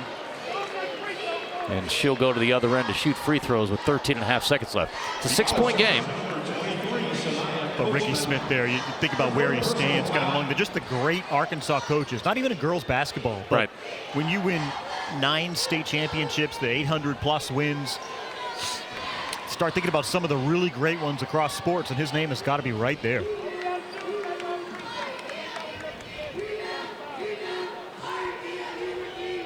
Grotjohn. That'll do it. It's a 3-possession game now. You would have needed a miracle. You would have needed 2 misses and then get it down, get a quick 3, and then get a steal and another 3 to force overtime. Forget it now, 7 with 13.5 to go. But Grotjohn, again, just clutch all day. And, of course, she makes them both. Coachman may get another run out here. We'll see. And she may just say, forget it. 8 seconds. 6. Kick out. Cottle for 3. No. Tipped. Out of bounds with 1/10 of a second. Are they going to count it? They're going to say that's it. That's it. And again, 3 times this year against Fayetteville, and 1 more title for Ricky Smith and the Northside Lady Bears. 56-48 your final. You've been watching the 6A Girls Centennial Bank State Basketball Championship on Arkansas PBS Sports. This broadcast is underwritten, in part by Everett Buick GMC provides vehicles to Arkansas families and supports local organizations. Community involvement has been part of our story for generations. Proud to support the Arkansas Activities Association and Arkansas PBS Sports. More at everettbgmc.com. Join the ranks of corporate sponsors and business partners at Arkansas PBS. Your support will shine a light on your business with recognition on air and at major community events like Family Day. Plus, our viewers love the businesses that underwrite their favorite programs. Showcase your company while making a meaningful impact on lifelong learning. Partner with Arkansas PBS to build a brighter future for our state. When the students of Little Rock walked alone through the mob, you cried with us, but we had to walk it alone. It kind of tells a story about how we used to live. We loved it very much back in Arkansas on the cotton farm. Number 1 choice for this ballot was Daisy Bates. It looks like Johnny Cash walks the line, so congratulations to those 2 great Arkansans. We want our memories through our statues to tell the story of Arkansas. Most of my figures that I create on my own, most of those stories are about destiny. She was somebody that wouldn't let go until she saw some progress. These amazing artists who have so much to say and have so much influence all around the world came from these very humble beginnings. Everybody at the Johnny Cash show that night, he was only singing to them. Grew up in rural Arkansas, blue-collar Americana. That sense of they're just the little kid from wherever. Thursday, March 20th at 7 p.m. right here on Arkansas PBS.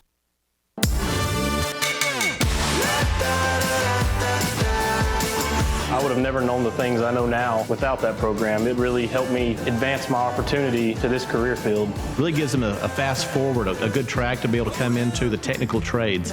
To celebrate the first of 5 brand new transmitters that will broaden our signal coverage to just under 100% of Arkansas. We are committed to helping the youngest Arkansans prepare for kindergarten and for life. Education is everything, and if we can teach our children, to get out there and make the most of that, that's great. So I'm just proud to do my part. I'm gonna, and I will first say,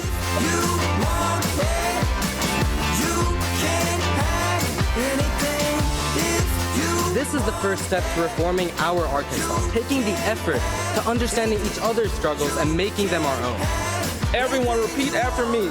We have a voice. Could not reach our souls. Pause.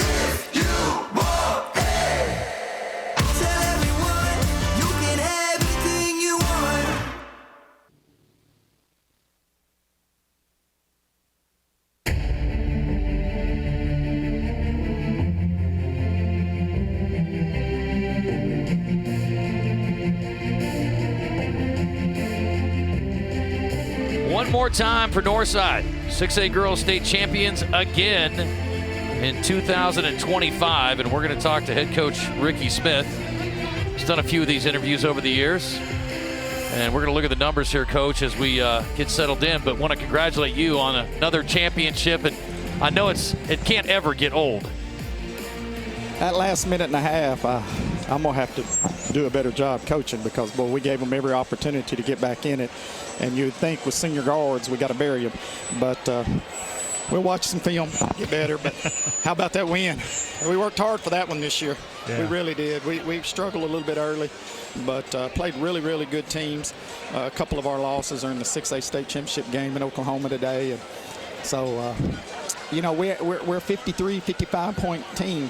So we either got to change our offense or you got to play better defense. And for us, I thought our kids bought in. My assistant coaches did a fabulous job this week scouting. We knew each other. They knew us. We knew them.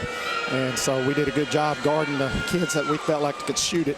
And then a lot of the plays they made was just athletic ability. But, man, very blessed.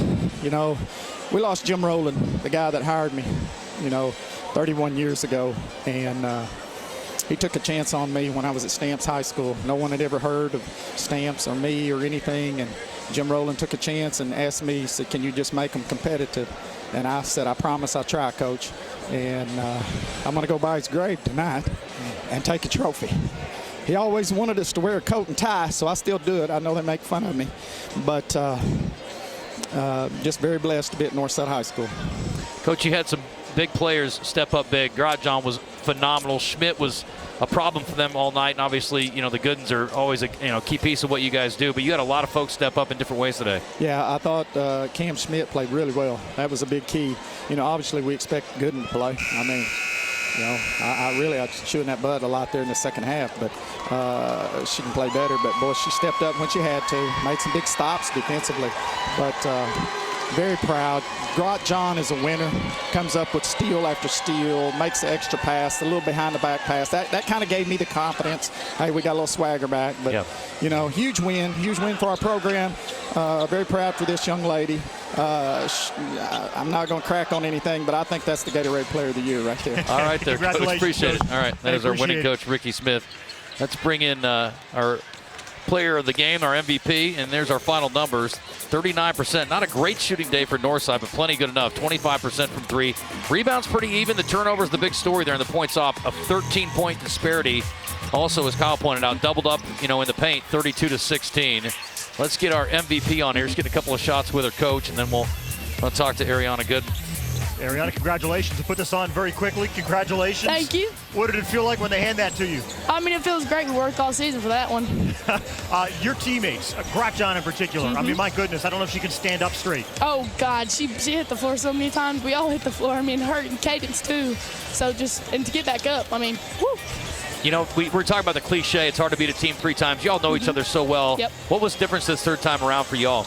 I mean, we switched our matchups a little bit, and we had to focus in on guarding number 30. And I mean, all of them, they're such a great team, and they work so well together. So I mean, we all have it's a team effort. You probably haven't thought about this, but the next time you suit it up, you're going to be in a Colorado uniform. How about that? I know, it's crazy. Last high school game ever. Yeah, you've been through a loss here before, and obviously maybe a lesson learned or two. You guys had some tough lessons early in the season too. Yep, we did. We had a lot of, all of our games were 1 or 2 basket losses. And so, I mean, I think that has prepared us for this game here. We were down 1.5, fight back through that. Yeah, congratulations. Congratulations. Enjoy it. Thank you. Yes, I'll take this from you here. All right, that is our MVP, Ariana Gooden. Excellent performance by she and her teammates, and a hard-fought game. Again, very physical early on, and both teams kind of settled out. Northside doing what they needed to do, especially on the defensive end, winning it today 56-48.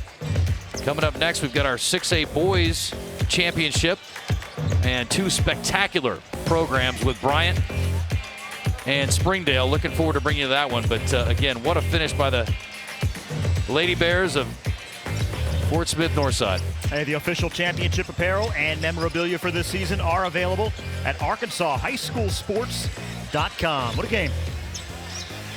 All right, again, let's take a peek at that one coming up.